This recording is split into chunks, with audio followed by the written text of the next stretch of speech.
कहा जाता है कि इतिहास वे लोग लिखते हैं जो लहरों के विपरीत चलते हैं, जो विषम परिस्थितियों का भी विचलित हुए बगैर सामना करते हैं। आज की हमारी कहानी एक ऐसी ही वीर नारी की कहानी है। एक नारी अन्नपूर्णा का रूप है तो जरूरत पड़ने पर दुर्गा और काली का भी रूप धर सकती है।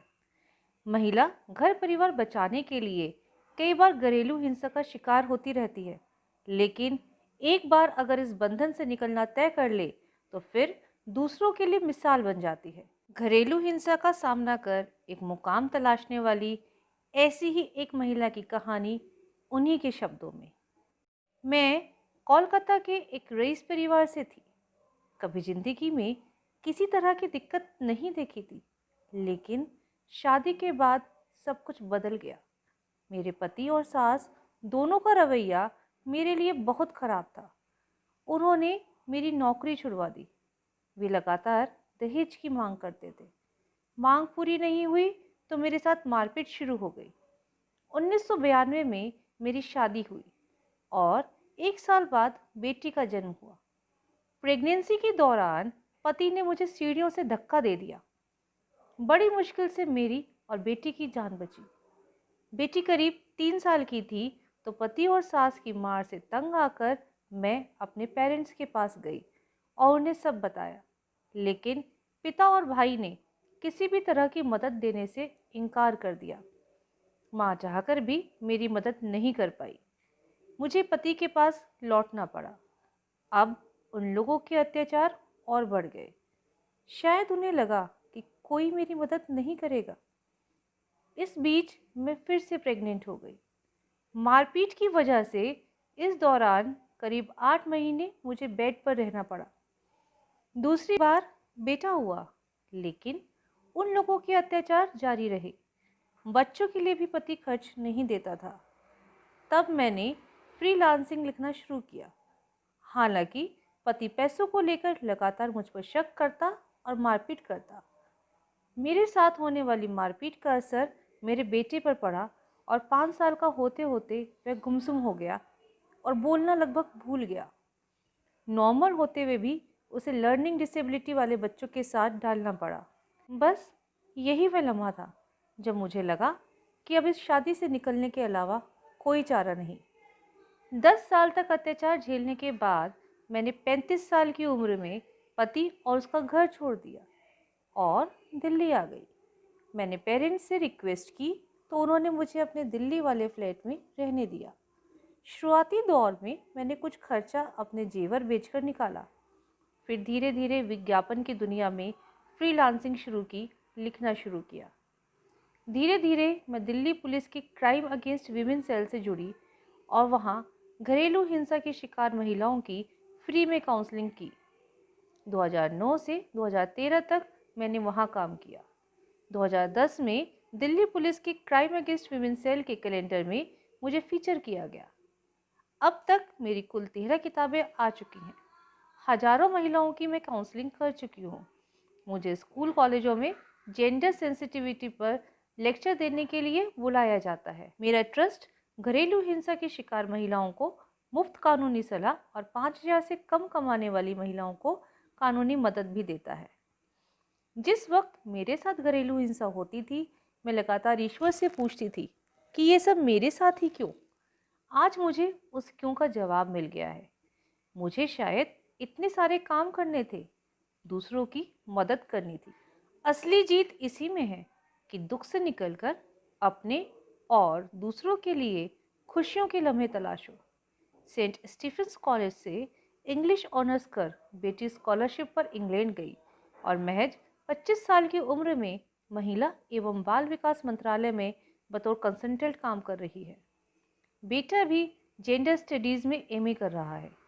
मुझे नारी शक्ति अवार्ड, कर्मवीर ज्योति पुरस्कार, Neerja Bhanot award, first women award जैसे तमाम अवार्ड मिले, लेकिन मुझे लगता है कि मेरे असली अवार्ड मेरे बच्चे हैं, जिनकी वजह से मुझे जीने का मकसद मिला और मैं यहाँ तक पहुँच सकी। नमस्कार साथियों, आज का सुविचार thought of the day. Ask nothing, want nothing in return, give what you have to give, it will come back to you but do not think of that now. कुछ मत पूछो, बदले में कुछ मत मांगो, जो देना है वो दो, वो तुम तक वापस आएगा, पर उसके बारे में अभी मत सोचो। अर्थात जीवन का वास्तविक आनंद निस्वार्थ सेवा भाव में ही है। किसी की सहायता के बदले उससे कोई उम्मीद मत कीजिए, क्योंकि जो आपके लिए श्रेष्ठ है वह आप स्वयं अपनी मेहनत से प्राप्त कर लेंगे। धन्यवाद। Good morning, everyone. My name is Saramitar and I am presenting a story, A Bundle of Sticks. Once upon a time, three neighbors living in a village were having trouble with their crops. Each of the neighbors had one field, but the crops on their fields were infested with pests and were wilting. Every day they would come up with the different ideas to help their crops. The first one tried using a scarecrow in his field, the second used pesticides, and the third built a fence on his field, all to no avail. One day the villager had came by and called the three farmers. He gave them each a stick and asked them to break it. The farmers could break them easily. He then gave them a bundle of 3 sticks and again asked them to break it. This time the farmers struggled to break the sticks. The villager had said, "Together you are stronger and work better than you do it alone." The farmers understood what the villager had was saying. They pooled in their resources and got rid of the pest from their field. Moral of the story: there is strength in unity. Thank you. Good morning, everyone. In today's learning corner, we have community helpers. Chef. Who is a chef? A chef is a person who cooks food for others. Chef दूसरों लोगों के लिए खाना पकाते हैं, जैसे कि किसी होटल या रेस्टोरेंट में. Next is a baker. A baker is a person who makes bread, cookies, cakes and other baked items. Baker वो व्यक्ति होता है जो ब्रेड, कुकीज, केक, बिस्किट इत्यादि चीज़ें बनाते हैं. Next is waiter and waitress. A man who waits on table in a restaurant is a waiter.